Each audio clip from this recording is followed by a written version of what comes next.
Today's video, while not nearly as exciting as GT cars and turbos, we are going to be working on a 987.1, so an M96 based engine. A big problem on these that everybody needs to watch out for: the water pumps are a big failure area on them. You can see this one's been leaking for a while.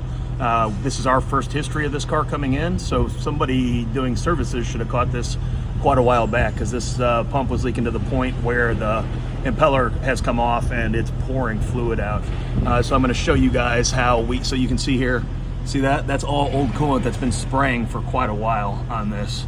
So I'm going to show you guys engine access to the 98 cars, so 986, 987, 981, 982, in case you've never seen the engines here. So our engine access on these vehicles, the mid-engine vehicles, this is behind the seats. This is one access point, and then directly above it we'll see in the rear luggage area, this is another access point. Okay, we can see we got our top access here. So this is our air filter, our engine. These still had hydraulic power steering, a fantastic hydraulic power steering. This is the reservoir. Anytime you do a service, you need to be in here, or every 20K and 40K, you need to come in here and top off this reservoir. It doesn't get done all the time. These are your shift cables coming up over from the inside of the cabin, coming up over the top, heading down to the transmission. This is our coolant reservoir, which we have to get into this in order to be able to vacuum the system down. And then we can see from the front, here's our front access. Try to get that light out of there. Here's our front access from the inside with our drive belt. We're in here so we can get this drive belt and we can get down there to the water pump. But anything you need to do on the front of the engine, we have it here. And then an interesting little tidbit of information on the 987.1's base model. You could get them with either a 5-speed or optional 6-speed transmission on it. So the impeller hasn't completely come off this one. You can see that it's been leaking. All this white, it's been leaking for quite some time. And let me try to show you. So it's, see all that play? You're not supposed to be able to move this around like that. So it was right to the point of it was gonna just grind off on the housing in here. I also recommend installing a new thermostat.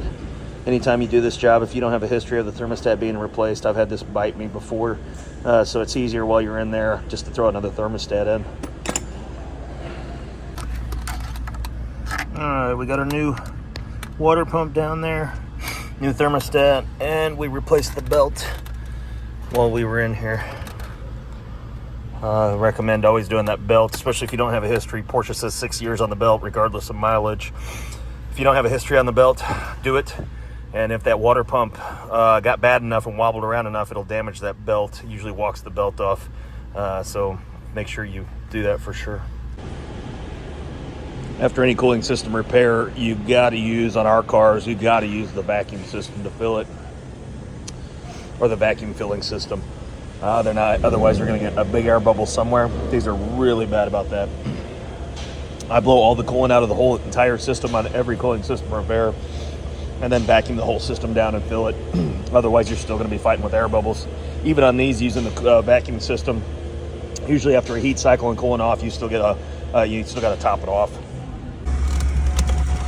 All right, for the younger guys that think that these are classics, since obviously there is no bleed procedure in the Pevis, the car doesn't do it on its own.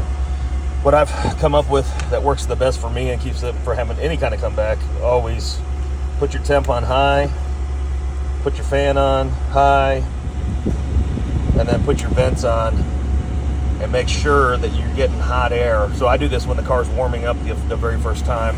I keep this heater running so that you've got the heater core open and you're getting all the air pushed out of the whole system, even after doing the vacuum filling.